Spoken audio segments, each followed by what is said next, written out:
Media. नमस्कार दर्शकों, स्वागत है आप सबका। आप देख रहे हैं ट्रू मीडिया में हमारा खास प्रोग्राम बोल नेता बोल। एमसीडी के चुनाव नज़दीक हैं दिल्ली के अंदर, और इस बार दिल्ली सरकार में मौजूद आम आदमी पार्टी भी एमसीडी इलेक्शंस की तैयारी कर रही है। पहली बार एमसीडी इलेक्शन से में आम आदमी पार्टी चुनाव लड़ेगी। इसी सिलसिले में हम बोल नेता बोल प्रोग्राम में बात करते हैं आम आदमी पार्टी के मौजूदा विधायक हैं सीमापुरी से, राजेंद्र गौतम जी। आप बहुत बहुत स्वागत है बोल नेता बोल प्रोग्राम में। आम आदमी पार्टी जो है वो तैयारियां कर रही है एमसीडी इलेक्शंस की।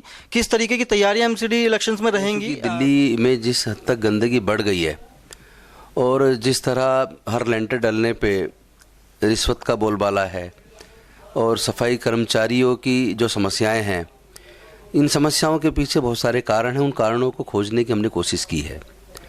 हमने ये भी खोजने की कोशिश की है, जब 2011, 12, 13, 13, 14 में जितना पैसा एमसीडी को मिलता था, विशेष रूप से 13-14 में एलजी रूल था जो भारतीय जनता पार्टी की केंद्र में सरकार थी, उस वक्त भी जो एमसीडी को पैसा मिला उससे 200-300 करोड़ ज़्यादा देने के बाद भी ऐसी क्या वजह है कि आज हड़ताल हो रही है और जब कम पैसा मिलता था। आपका कहना है सर, दिल्ली सरकार पूरा पैसा एमसीडी को दे रही है लेकिन वो भ्रष्टाचार के चलते कर्मचारियों तक नहीं पहुंच पा रहा है, इसीलिए गंदगी बढ़ती जा रही है, कर्मचारियों की हड़ताल हो रही है। कहते हैं दिल्ली सरकार जांच क्यों नहीं कराती है?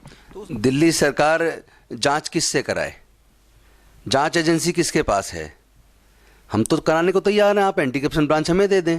अब आप जांच की बात कह दी तो मैं आपको बता देता हूँ, सफाई कर्मचारियों की केवल एक समस्या नहीं है, बल्कि आप ये देखिए जो कूड़ा उठता है प्रति मीट्रिक टन, उसी एमसीडी के अंदर 470 प्रति मीट्रिक टन पे कूड़ा उठ रहा है, और उसी एमसीडी के अंदर 4 कंपनियों को ठेका दिया हुआ है 1400 और 1300 के आसपास के रेट में।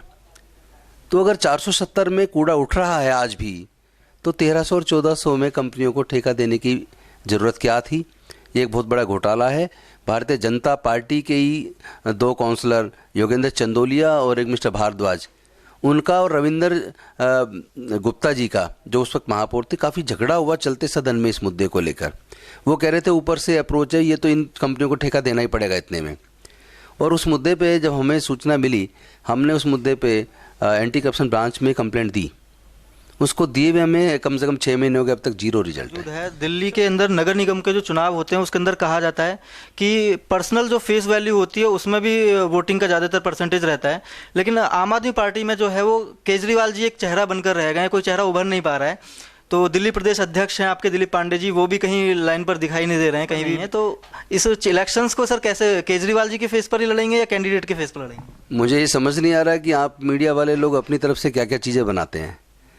आम आदमी पार्टी में तो नेताओं की कमी नहीं है, और केवल अरविंद जी फेस नहीं है, हमारे बहुत सारे सीनियर लीडर्स हैं जो फेस हैं। और दूसरी एक चीज़ और आपको बता दूं, ये आम आदमी पार्टी ही कर पाई है जो बड़े बड़े फेस को अनजान चेहरे हराते हैं। हम इशू बेस्ड पॉलिटिक्स कर रहे हैं, फेस बेस्ड पॉलिटिक्स नहीं कर रहे हैं। अगर हम जनता के मुद्दों को मजबूती से उठाएंगे, जनता के लिए हम लोग काम करेंगे और हम लोग ईमानदारी से काम करेंगे, तो मैं समझता हूँ बड़े से बड़े दरख्त गिरेंगे और वो आने वाले समय में आपको देखने को मिलेगा। भ्रष्टाचार के अलावा एमसीडी में क्या क्या और मुद्दे हैं जिन पर आम आदमी पार्टी चुनाव लड़ेगी? मैं समझता हूँ एमसीडी का प्रमुखता से अगर देखा जाए तो मुद्दा साफ़ सफाई है, क्योंकि एमसीडी को मुख्य रूप से जो जिम्मेदारी है वो साफ़ सफाई की जिम्मेदारी है, प्लस जो बीमारियां मच्छर आदि से या गंदगी से फैलती हैं उसको प्रिवेंट करना वो जिम्मेदारी एमसीडी की है। तो उन इशूज़ पे हम लोगों ने पूरा रोड मैप बनाया कि किस तरीके से उस पर हम काम करेंगे। क्योंकि अब जितना, अगर आप मेरा इंडिविजुअल मेरा काम देखें तो 118 काम 2 साल के अंदर हमने किए हैं, जिसमें कुछ काम कंप्लीट हो चुके हैं, कुछ काम अभी चल रहे हैं और कुछ अंडर टेंडर हैं। और एमसीडी को कैसे आत्मनिर्भर बनाया जाए, कैसे उसे आर्थिक तौर पर किसी से मांगना ना पड़े, उसको सक्षम बनाया जाए, वो सारे मुद्दे हैं। सर, आप शाहदरा जिला विकास समिति के अध्यक्ष भी हैं, तो ये भी जानना चाहूँगा कि शाहदरा जिले में विकास समिति ने अभी तक क्या क्या काम किए? देखिए, पिछले दिनों में जब से डूडा बना है तब से जिला विकास समिति का जो फंड होता था वो तो कर दिया ख़त्म। अब हमारा बेसिकली जिला विकास समिति का काम मॉनिटरिंग का रह गया है कि जो इश्यूज़ हैं, जैसे गंदगी बढ़ रही है या जैसे कहीं कब्जे हो रहे हैं या जैसे डेवलपमेंट का जो काम चल रहा है, उसकी गुणवत्ता पे नज़र रख सकें, उसकी गति को बढ़ा सकें। तो अब वो पहले वाला नहीं रहा, वैसे भी फंड बहुत कम होता था, 15 लाख के आसपास फंड होता था और उसमें 4-5 विधानसभाएं, तो उसमें छोटे मोटे काम कराए जा सकते थे। लेकिन अब सब काम डूडा के थ्रू हो रहा है, तो फंड सारा डूडा को डायरेक्ट जा रहा है, तो अब उसको अलग से फंड नहीं मिलता विकास समिति को, जिला विकास समिति को। लेकिन मॉनिटरिंग करने का एक अच्छा माध्यम है, क्योंकि जिला विकास समिति के मंच पे उसकी मीटिंग्स महीने में एक बार होती है, सभी एजेंसीज के सीनियर ऑफिसर्स वहाँ आते हैं।